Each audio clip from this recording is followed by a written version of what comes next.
Stewart, and the Prime Minister joins me now. First of all, only one debate. Well, we've obviously left these arrangements to our party secretaries, to Carl Batar from the Labor Party. But, Kerry, I've debated Tony Abbott a fair bit in the past. We've routinely debated each other on TV and other places. Well, Kevin Rudd was prepared to consider at least 3 debates. Well, the party secretaries are working on this, and as I understand it, the debate is likely to be Sunday night, but I've debated Tony Abbott a lot of times. Yes, but not in an election campaign where you were Prime Minister and he was aspiring to it. Is it good or bad news for you that this will be up against probably one of the biggest rating nights in a long time?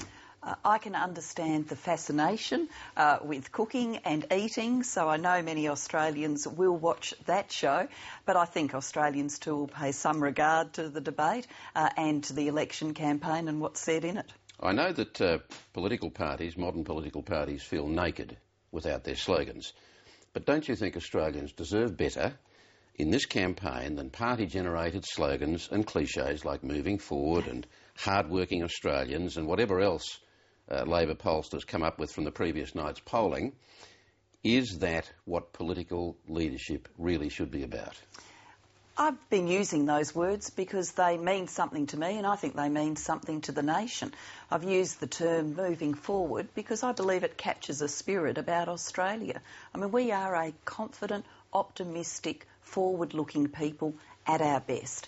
And I think millions of Australians in their own lives have got a story about how they moved forward, how they seized opportunity. And I want to be talking to the Australian people in this campaign about how our nation can seize the opportunities of the future. You're really talking about that, or are you talking about moving forward from Kevin Rudd?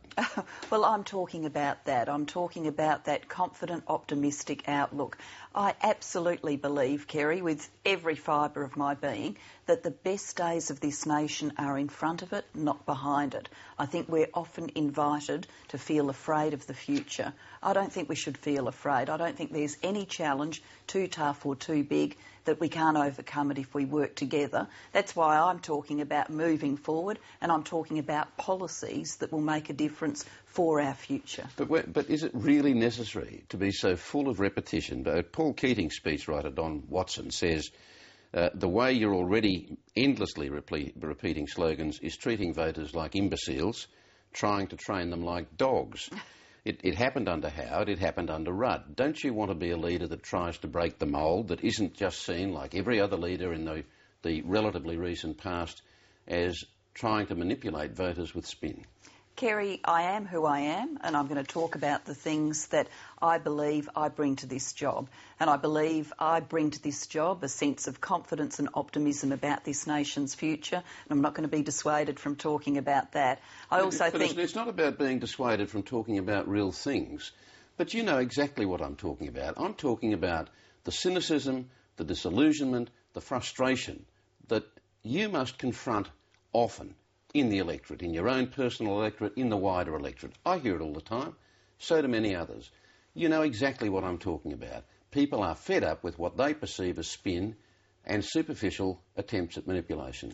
Kerry, I think you're drawing in some ways a little bit of a false divide here.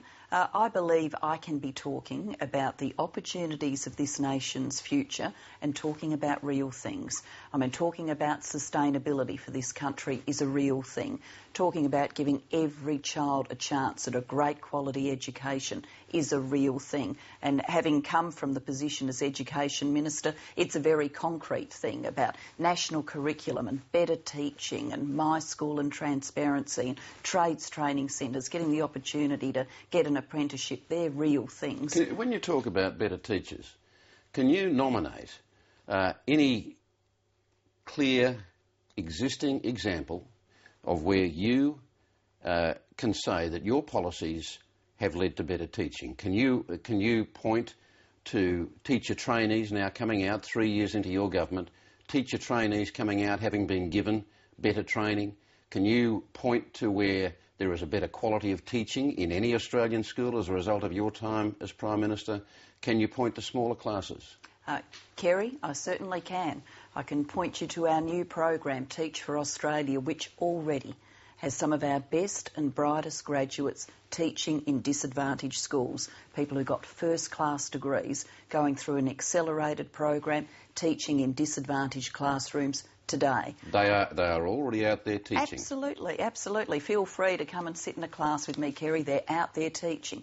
Today, there are teachers in this state where we're sitting now of New South Wales being paid more to go to the classrooms that need them the most because of my reforms as Education Minister. They're real things, and Kerry, they are about moving forward. They're about moving forward to the promise that I believe this nation owes every Australian child, that no matter the circumstances of their birth, they get a great education. But in your first two significant policy decisions as Prime Minister, you actually went backwards. You shrank Labor's proposed mining tax, and you took Labor's policy on asylum seekers back closer to where it was under John Howard. I'm not saying that his policy is better or worse than yours is. What I'm saying is you went backwards in time to his policy. Now, doesn't that make a mockery of your slogan? Oh, Kerry, I'm going to beg to differ on the analysis. We set out to get the Australian people a fairer share of the proceeds of this minerals boom and to make a difference to the future. I've been to great mining places in Australia, to places like Rockhampton, where you see beautiful buildings that are the proceeds of earlier mining booms, in that case, Mount Morgan Gold. We want to make sure that for the future of this country, people will say that they got something from this mining boom. We achieved that. Yeah, but what you were primarily doing was defusing a bad and ugly political situation for Labor, and you took the tax that Wayne Swan, still your Treasurer, and Kevin Rudd had presented, and you shrank it back. Now, that's going backwards, not forwards, is it not, in terms of revenue to government? Kerry, I was going forwards by making sure we had certainty for the mining industry and mining communities. Uncertainty was costing us. It was making mining communities anxious. It was making the mining industry anxious. I wanted to make sure we had arrangements where people knew what was going to be going on. We've struck a breakthrough agreement with our biggest miners. We now have Don Argus, a very famous Australian, leading a process to work on implementation. And because I've done that, we've got $10.5 billion of revenue we can use to invest in the future of our economy, cutting company tax, breaks for small business, infrastructure, and of course national savings in the form of superannuation. And using the $10.5 billion, using the calculation of the $10.5 billion under the old formula, I assume that would have been about $18 billion. Well, we worked, of course, to get the best information, and with that best information we were able to get different estimates of what the tax would raise. A few things changed from the original calculations, including better information becoming available about commodity prices and commodity contracts.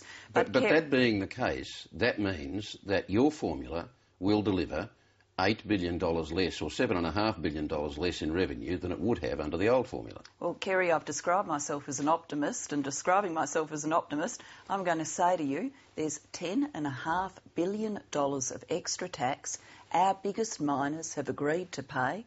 Mr Abbott says he doesn't want it. Doesn't want the infrastructure it'll pay for, doesn't want to cut company tax. I mean, doesn't it strike you as a little bit odd that the Liberal Party is going into this election campaign promising increased company taxation, and it's a Labor Prime Minister that wants to cut company tax because that's better for our economy and better for balanced growth? We're certainly hearing a lot from you about your commitment to a sustainable population in Australian cities. Is there any evidence on the public record that you ever had that kind of concern before you became Prime Minister, or again, is it only because polling has exposed serious public concern about Kevin Rudd's Big Australia? In other words, how sincere are you? Kerry, I live in Melbourne's West. My electorate covers two growth corridors, Wyndham and Melton.